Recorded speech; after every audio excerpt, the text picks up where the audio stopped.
We all remember 2021. That's when Formula One fever was at its peak. We had the epic, iconic title fight between Max Verstappen and Lewis Hamilton, right? One of the most iconic in modern Formula One history. And as the battle was heating up, that's when Codemasters dropped F1 2021 in the middle of July, I believe. And it was the first on the new generations of consoles. It was the first on that PS5 generation. And it followed F1 2020, which many consider to be the greatest F1 game in the Codemasters series. So of course there was a lot of hype going into the release of F1 2021. It might have been the most anticipated F1 game ever.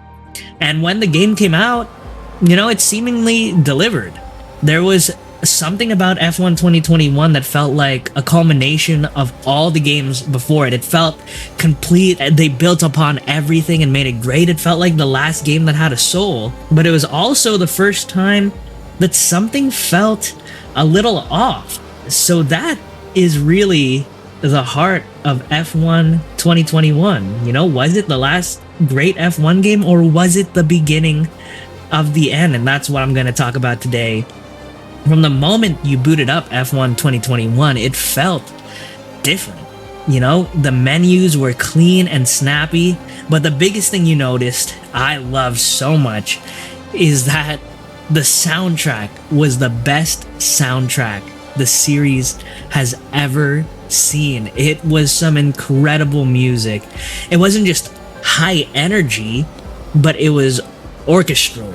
It was very dramatic and full of weight. It made you feel like you were stepping into the gravitas and the importance of being in this F1 world. It made you feel like you're stepping into something important, and it made you so hyped whenever you booted up the game. I absolutely love this soundtrack, and I think it really adds to years later feeling nostalgic for it, because it is such an awesome soundtrack.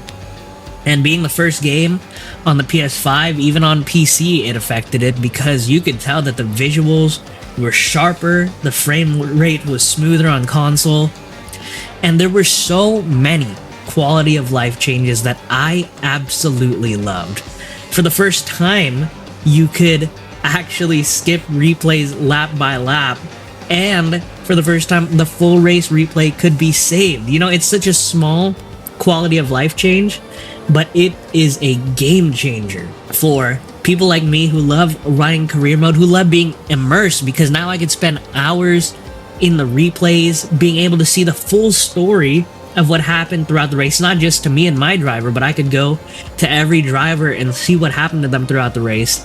And of course, I could go and watch my best moves during the race. Another thing you had was flashback limits returned, and for me that was a big one, because I would never use the flashbacks, because I knew for me I'd be just too tempted to use it as much as I wanted.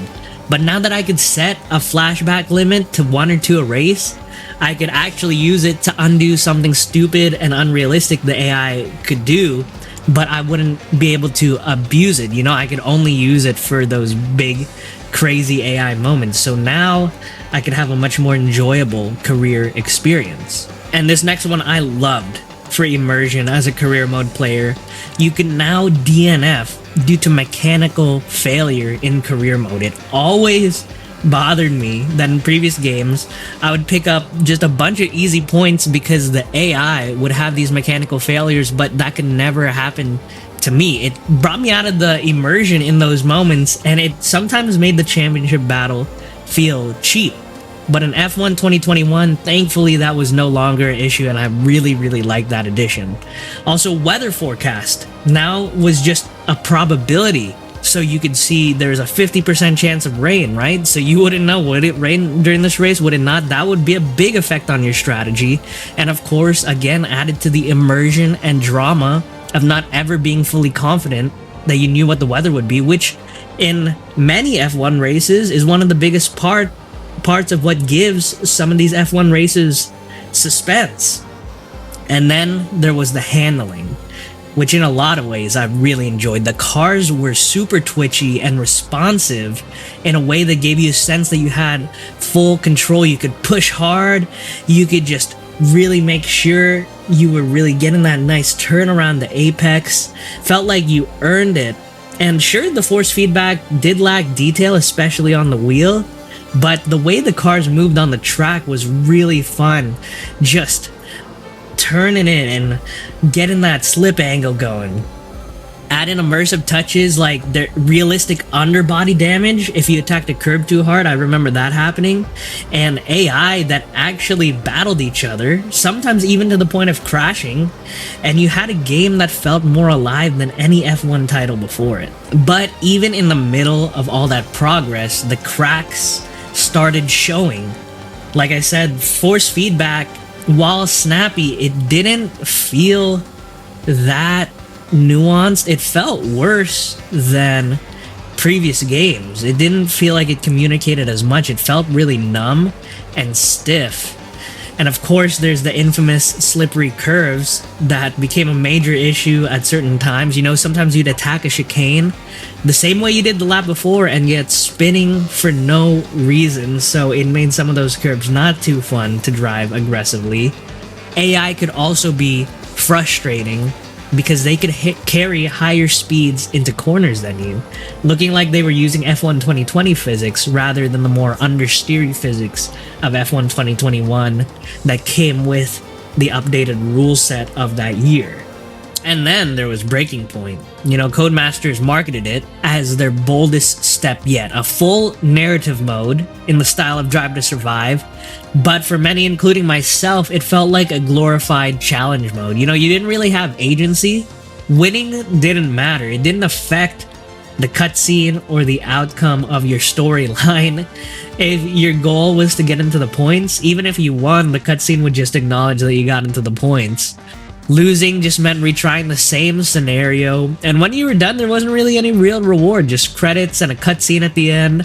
And you just kept going race after race after race. It felt more like doing a chore. It wasn't that fun. Breaking Point had potential if it was more connected into the career mode, but they just made it its own thing, and it made it just feel disconnected from the heart of the game. It was cinematic, but it didn't feel immersive or real. But despite its flaws, F1 2021 was still a turning point, not just because of what it added, but what games took away after this game, you know? We lost stuff like the post-race interviews. You would no longer see that agent and interviewer ever again. We lost Jeff, our race engineer. He got replaced. The UI completely changed. It became much more EA-like.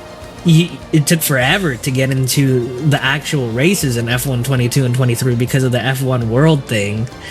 And Codemasters' once ambitious career mode started to feel repetitive with little changes. Handling and AI quirks became more pronounced, and yeah, you just had EA's fingerprints become more visible.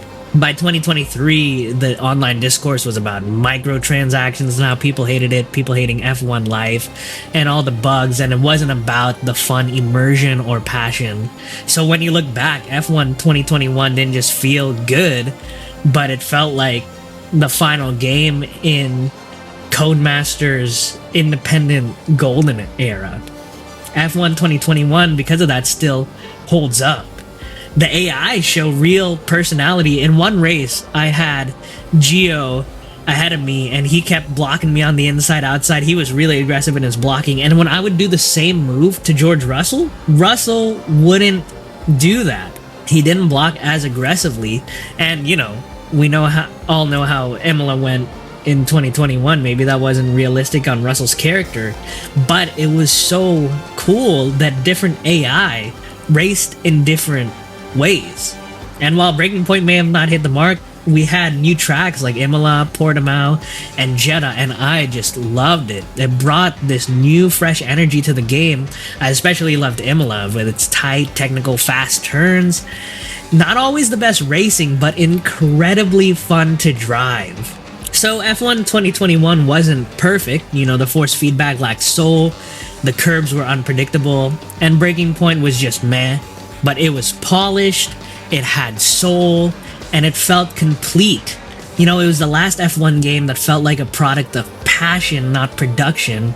It felt handcrafted and not mass produced. Whether or not it was the last great F1 game, it was at least the last game that made us ask that question. If you enjoyed this video, you might want to watch my video on F1 2019 or F1 2020. And of course, I will be looking at F1 2025 and other older F1 games. So if you like that, be sure to subscribe. And if you like the video, I would appreciate a like. Thank you so much for watching. I'll see you at the next one.